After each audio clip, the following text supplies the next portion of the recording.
আসসালামু আলাইকুম বন্ধুরা, স্বাগতম সবাইকে নতুন আরও একটি রেসিপিতে। আজকে আমরা রান্না করব আপনাদের জন্য মিক্সড সবজি দিয়ে আমরা রান্না করব চাপলা মাছের চরচড়ি। আজকে খুবই জোস আর ইন্টারেস্টিং একটা রেসিপি হতে চলেছে, তো সবাই শেষ পর্যন্ত আমাদের সাথে থাকবেন এবং আমরা আজকে রান্নাটা খুবই এনজয় করব।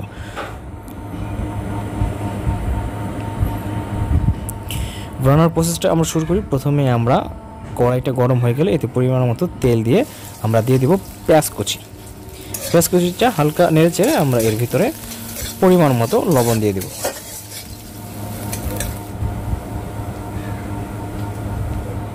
লবণটা এখন আপনি 1 টেবিল স্পুন দিয়ে দেন। এরপরে আপনি লবণটা দেখে চেক করে তারপর আবার দিতে পারবেন। লবণটা দিয়ে আমরা হালকা নেড়ে চেড়ে আর একটু আমরা আদা বাটা দিয়ে দেবো 1 টেবিল স্পুন। যেহেতু ছোটো মাছ এবং সবজি দিয়ে রান্না, সেহেতু আদা বাটার খুব বেশি একটা দরকার নেই।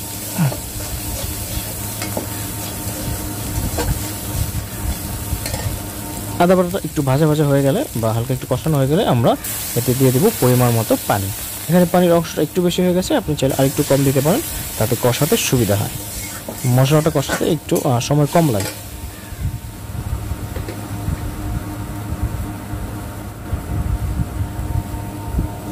পানিতে আমরা দিয়ে দেবো মশলা। পানিতে মশলা দিলে হয় কি, মশলাটা পুড়ে যায় না। সরাসরি তেলের ভিতরে যদি আপনি দিয়ে দেন তাহলে মশলাটা পুড়ে যাওয়ার সম্ভাবনা থাকে। সো আমরা এখানে মশলা দিয়ে দেবো 2 টেবিল স্পুন। এটা হচ্ছে মিক্স মশলা, আর এই মিক্স মশলার ভিতরে আছে শুকনো মরিচ, আর আছে হচ্ছে আপনার হলুদ, আর হচ্ছে সোয়াস, এবং আমরা এখানে দিয়েছি তেজপাতা। আচ্ছা, ওই মশলাটা দেওয়ার পরে আমরা দিয়ে দেবো কাঁচামরিচ কুচি না, সরি, কাঁচামরিচ ফালি করে কাটা। এরপরে আমরা এই মশলাটাকে ভালো করে কষিয়ে নেব।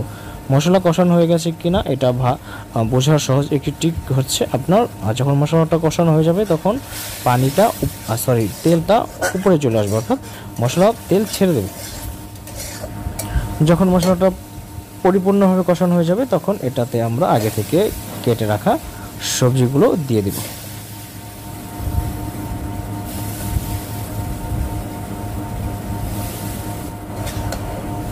এখানে পরে 4 থেকে 5 রকম সবজি আছে, আপনিও আপনার বাসায় যে সবজি আছে তাই সবগুলো সবজি এভাবে দিয়ে রান্না করতে পারেন।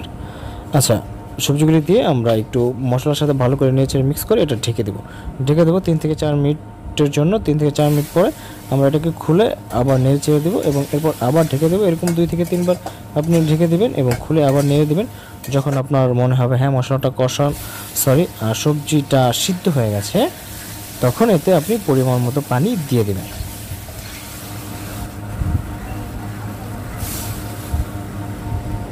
আমাদের সবজিগুলো সিদ্ধ হয়ে গেছে, এখন আমরা দিয়ে দিলাম পরিমাণ মতো পানি এবং পানি দিয়ে আমরা আবার ঢেকে রাখবো বলক না আসা পর্যন্ত।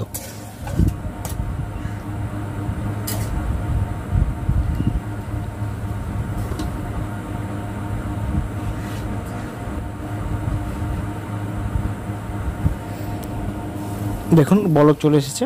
এখন এখানে আমরা মাছগুলোকে 3 ভাগের 1 ভাগ প্রথমে আমরা দিয়ে এটাকে সবজির সাথে নেড়ে দেব। ঠিক এইভাবে আমরা নেড়ে দেব। নেড়ে দেওয়ার পরে বাকি যে 3 ভাগের 2 ভাগ মাছ রয়ে গেল, এটা আমরা উপরি ভাগে দিয়ে দিব। ঠিক এইভাবে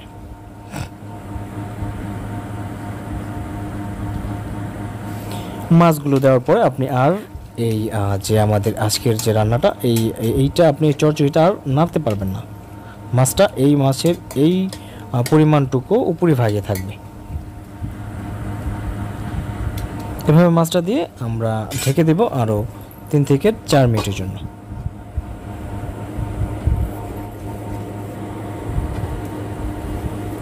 3 থেকে 4 মিনিট হয়ে গেলে আমরা এটাকে এখন এতটুকু, এরপর আমরা যতটুকু সময় রান্না করব এটা খোলা রেখেই রান্না করব, যাতে আমাদের যে এক্সট্রা পানিটুকু আছে বাকি এটা শুষে যায়।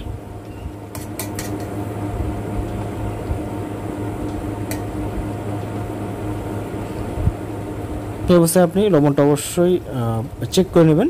যদি লবণ কম হয় তাহলে আপনি উপর দিয়ে লবণটা দিয়ে দিতে পারবেন।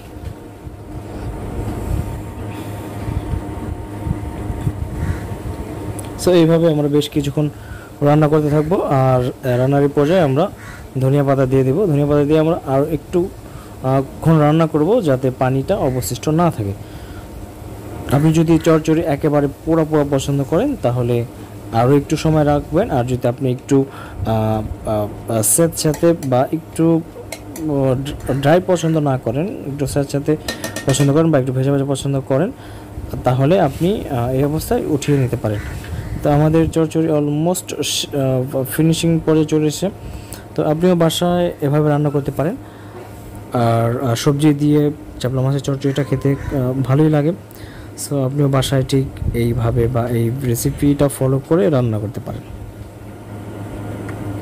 রান্না এই পর্যায়ে এসে আপনি যে চুলার আঁচটা বা চুলার আগুনটা এটা কমিয়ে দেবেন, একদমই কমিয়ে দেবেন। বাকি রান্নাটুকু অল্প আঁচে হলে সবচেয়ে বেশি ভালো হয়। মিষ্টি আছে যেটাকে বলে, সেই আছে যদি হয় তাহলে সবচেয়ে ভালো হয়। তো আমাদের রান্না অলমোস্ট শেষ হয়ে গেছে। ভিউয়ার্স, নতুন কোনো রেসিপি নিয়ে অবশ্যই নেক্সট ভিডিওতে আপনাদের সামনে চলে আসবো। আর আজকের মতো এখানেই বিদায় নেব। আর আমাদের চ্যানেলটা অবশ্যই সাবস্ক্রাইব করবেন, নতুন নতুন ভিডিও পেতে অবশ্যই সাবস্ক্রাইব করবেন। আর আমাদের সাথেই থাকবেন। ভালো থাকবেন সবাই। আল্লাহ হাফেজ।